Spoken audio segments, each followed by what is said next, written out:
Exercise 3 in the 5 ground-based exercises to build hamstring strength and resilience is the eccentric ball curl.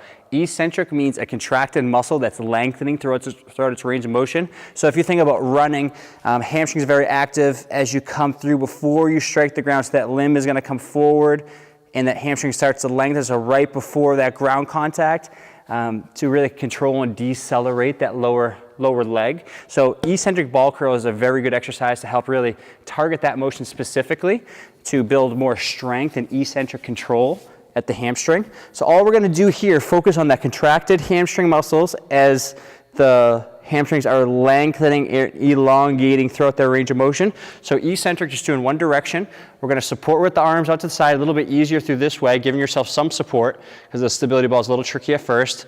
You're going to start back, go up into a full hip bridge, and then take 5 seconds, slow and controlled. So that hamstring is slowly lengthening out.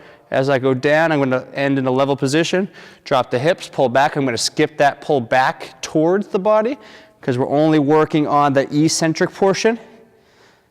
Lengthen away, slow, controlled, okay? Just taking my time every rep. As you start to fatigue, you'll notice that the legs are going to lower a little more quickly. Really try to fight against that and control as you go away. If you feel like you have good control on that one, you've been building up throughout the weeks, make that a little bit more challenging by using less arm support. So if I come back, I'm going to go up into my hip bridge.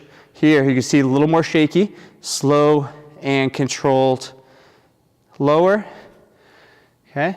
Less stability with the shoulders, not really pushing down into the ground, just holding up in the air and controlling throughout the legs. Some things you'll typically see when in performing this exercise incorrectly is pulling back and going up into the hip bridge, but a lot of people stop short, right? They don't get up into full hip extension, so make sure the hips are all the way up. We have the straight line between knee, hip, and shoulder as we go up into the bridge, and then we lower.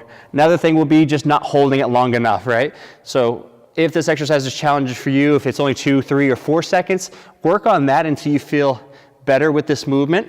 But you'll see if someone lacks the strength there, it's more of a fall down rather than a controlled lower. So really try to take your time, build up good strength and eccentric control, but that is the next exercise in the series to help build strength throughout that eccentric range of motion.